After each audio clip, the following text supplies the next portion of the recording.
បាទបងប្អូនថ្ងៃនេះចេញទៅទិញឡានមួយគ្រឿងទៀតហើយបាទអញ្ចឹងសម្រាប់ពុកម៉ែបងប្អូនដែលមានបំណងចង់ទិញចង់លក់បាទរកឃ្លាំងដែលមានប្រវត្តិច្បាស់លាស់ត្រឹមត្រូវប្រាប់គ្រប់ផែនគ្រប់ចំណុចអញ្ចឹងមកទិញនៅសុខាតូបានបងប្អូនណាបាទអញ្ចឹងឥឡូវមកដល់កន្លែងឡានហើយបងប្អូននេះបាទអញ្ចឹងគឺទិញដល់ផ្ទះផ្ទាល់តែម្ដងសម្រាប់មួយគ្រឿងនេះគឺពិសេសខ្លាំងមែនទែនបងប្អូនសោ Smart Key នៅ2គ្រាប់សោ SIN 3គ្រាប់ទៀតអញ្ចឹងឡើង5គ្រាប់ហើយ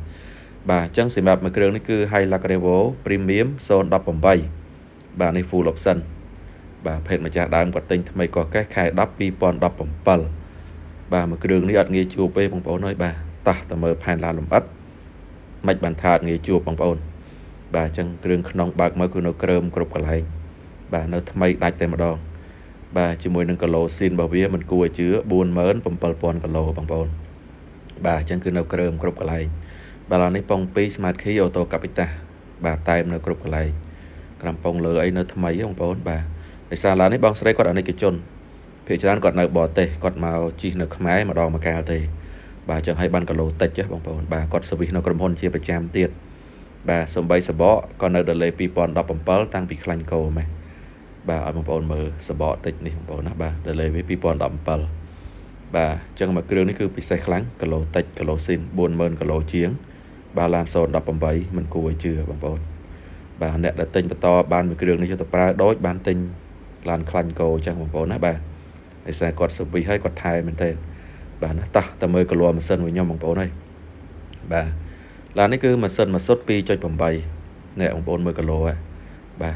អញ្ចឹងម៉ាស៊ីននេះមិនបាច់លាងទឹកក៏បានដែរបងប្អូននេះបាទអេមែនទេបាទនៅ7ពណ៌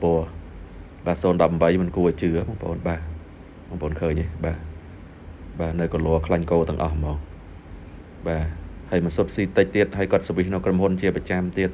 ហើយបងប្អូនបានឡានមូលយកទៅប្រើទៀតបាទអញ្ចឹងរស់រាន់ឡើងណាបាទអានេះចាត់ទុកជារបស់កម្រហើយបាទ018 40000 គីឡូបាទមិនងាយជួបទេបងប្អូនណាបាទមិនងាយជួបទេ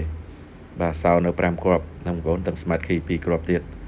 បាទនេះបងប្អូនមើល delay 2017តាំងពីខ្លាញ់កោមកគាត់អត់សូវជិះបាទអញ្ចឹងកង់គឺនៅ delay SIN តែម្ដងបាទពន្ធផ្លូវតែ200,000រៀលទេបាទមានក្លុបក្រោយមានអីហើយស្រេចទៀតណាបាទតែពីក្រុមហ៊ុនក៏នៅដែរបាទចេះពីថាសាច់បាតវិញគឺអេហ្មងដោយសារបងស្រីគាត់ប្រើនៅតែភ្នំពេញទេបាទអ្នកបងប្អូននេះឃើញតែមបាទតែមប៉ងតែមអីនៅទាំងអស់អត់មានបាត់ទេបាទតោះបងយើងទៅវិញអានេះឡានបាទហើយ